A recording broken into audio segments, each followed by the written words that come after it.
Narito tayo ngayon upang matunghayan ang nakakakilig, napaka-sweet at talaga ng mga nagtitrending at kinakainaantay ng lahat na love story ni Kalingap Tata at Ate Marjo. Sa pagpapatuloy ng ating istorya ay naganap na nga ang pinakauna at simulang vlog ni Kalingap Tata at Ate Marjo o Tambalang Marta.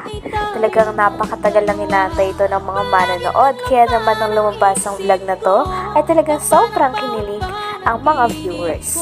Unang parte pa lang ay nahanap na ni Kalingap Tata ang bahay nila Ate Marjo at hinaranan niya na agad ito.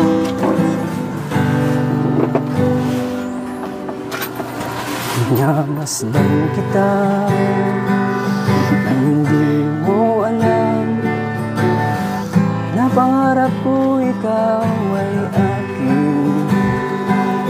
Mapupulang labi, matingkad mong ngiti, maabot hanggang sa langit. Huwag ka lang titingin sa akin at baka matunaw ang puso kong sabik. Sa ating ako'y nauhumaling, sa tuwing ikaw lapit ang mundo ko'y tumitigil para lang sa'yo. Ang awit ng aking puso. Sana'y mapansin mo rin ang lihim ko pagtingin. What happened? Grabe at kitang-kita nga kay Ate Marjo na habang kinakantahan siya ni Kalingap Tata ay grabe at kinikilig din ito. Sabi naman ni Kalingap Tata ay kinakabahan daw talaga siya at di niya maintindihan ang kanyang nararamdaman nang nakita niya muli si Ate Marjo, kaya daw parang medyo kinakabahan siya sa kanyang pagkanta, habang si Ate Marjo naman ay chill-chill lang. Pagkatapos naman ito ay sinurprise ni Kalingap Tata ng flowers si Ate Marjo. Nang nakita ni Ate Marjo ang flowers na ito ay grabe din ang kanyang saya.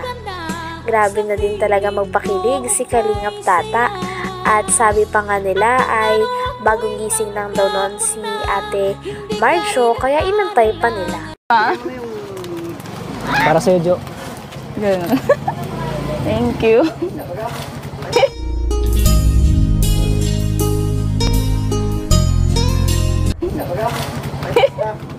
Ay, grabe. Kumusta ka na, Jo? Okay lang ah. Kagigising lang. Minsan na sa kanta ko, medyo kinabahan ako. Nakita kita eh. Grabe yung kaba ng puso ko eh.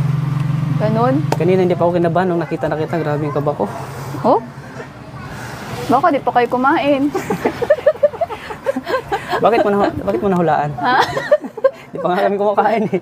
Sa kahintay sa'yo. Ang tagal kaya pa ako tulog eh. Sa dalawang oras kami naghintay sa'yo eh. Sabi ng mama mo yan kanina. Kasi natutulog ka pa daw. Natutulog talaga. Pasensya na sa pang-istorbo namin sa'yo. Nagustuhan mo ba yung kanta ko kahit kinabahan ako? Oo naman. Ngumiti naman ako. Wow, grabe.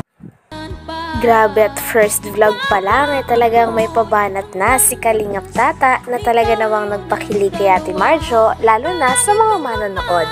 Nakita niya kasi na hawak-hawak ni Ate Marjo ang kanyang aso, kaya tinanong niya ito. Sabi niya, "Marjo, aso mo ba yan?" Sabi naman ni Ate Marjo, "Oo, bakit? Gusto mo na rin ba maging aso?" Sabi naman ni Kalingap Tata ay oo, para maalagaan niya din si Kalingap Tata. Nang narinig naman ito ni Ate Marjo ay grabe ang tawa niya at kinilig din talaga si Kalingap Tata. Talagang umpisa pa lang ay kinikilig na rin ang mga manonood dahil ito ang kanilang pinakahinihintay ilang araw na. Pagkatapos naman nun ay hiniling naman ni Kalingap Tata na baka kung pwede nang lumabas si Ate Marjo sa kanilang bahay nang sa ganon ay mas maging maayos ang pag-uusap nila. Ha? Di pa nga kami kumakain eh. Alam ko ako lang kinakabahan. Pati ikaw din pala. Kinakabahan din siya pero nakita sa kanya mata. Oo. Hindi siya dating yung kinausap natin dati na ano, yung chill-chill lang. Chill-chill lang yung parang ano na eh. Parang may kahalong ka ba? Aba. Hindi ko alam eh. Hindi pa talaga ako Kaano-ano ko lang eh. Kumain ka na? Ha? Baka hindi ka rin kumain. Hindi ka Kumain ba ako? Ha? Oo, kumain ako. Kalimutan. Kinantaan ka lang yung tata, nakalimutan mo. Oo. Aso mo yan? Grabe, ang cute ng aso mo ah. Oo, gusto mo? Ano pangalan ng aso mo? Kimi. Ha? Kimi. Kimi? Gusto mo maging aso? Oo. Para malagaan mo ako. Ako'y tinamaan, puso'y tinamaan, sadyang ikaw lang. Sana aso na lang ako. Para lagi mo akong binubuhat. Grabe, ang ganda talaga ni Marjo, ano? Alam mo, nung Curious din si Kalingap Tata kung nagustuhan ba ni Ate Marjo ang kanyang pagkanta kahit kinakabahan ito.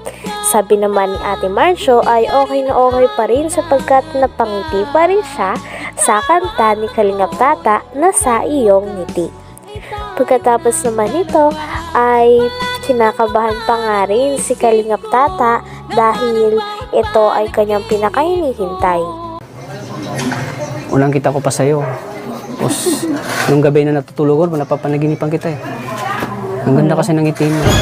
Kaya kinantahan kita ng ngiti. Sana all. Bira na kasi makita ng babae na ganyan kong ngumiti. Perfect.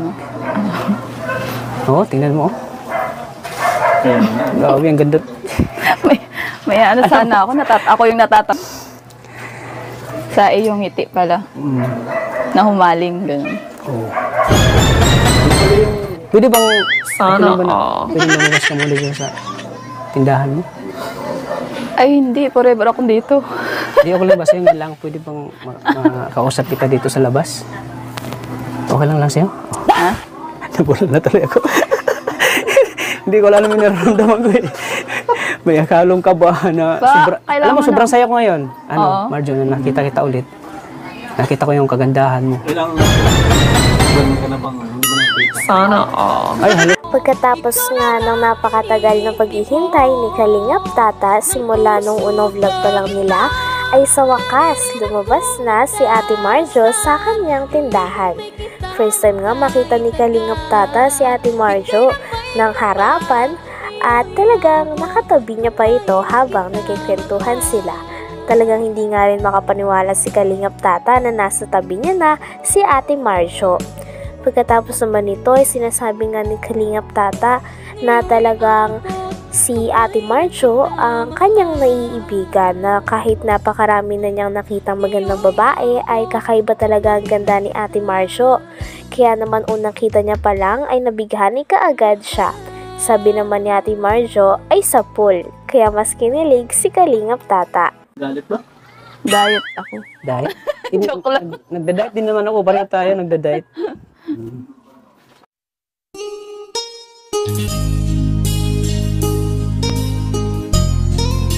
Grabe.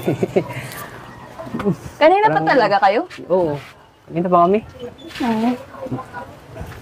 Okay lang ba sa'yo na ano? Na? Makausap kita sa ulit? Pakpang nga. Sana Pwede all. upo? Okay lang sa'yo? Oo. Ang ganda talaga ng mga kalingap mo. Abutit na kapag hintay na. Parang hindi na ako makapagsalita eh, na dito lang ako sa tabi ko. Oo, hanggang mamaya, tulala ka na naman. Sabi do, si ni Bakit Kuya. alam mo? Sino sabi na tulad ako? Kuya, ano? Bakit Sino alam yun? nila? Rock. Starax. Ayun. Rockstar pa naman. Lalo pag nakakita ko ng maganda na katulad mo, lalo ako natutulala eh. Bakit nga ba ganun? Siyempre, Sana all. ang dami ko nang nakita ng mga babae kasi magaganda pero kakaiba ka. Ito na nakita ko yung babae na una ko palang kita talaga tinatamaan ako eh. Sa pool. Sa pool. Ako'y tinamaan, puso'y tinamaan, sadyang ikaw lang. Grabe at unang vlog pa lang ay sobrang nakakakilig na talaga at bagay na bagay si Kalingap Tata at Ate Marjo. Hanggang dito na lamang muna ang ating nakakakilig, napaka-sweet at talaga namang sobrang nagtitrending na love story ni Kalingap Tata at Ate Marjo. Maraming salamat sa inyong panonood. Bye!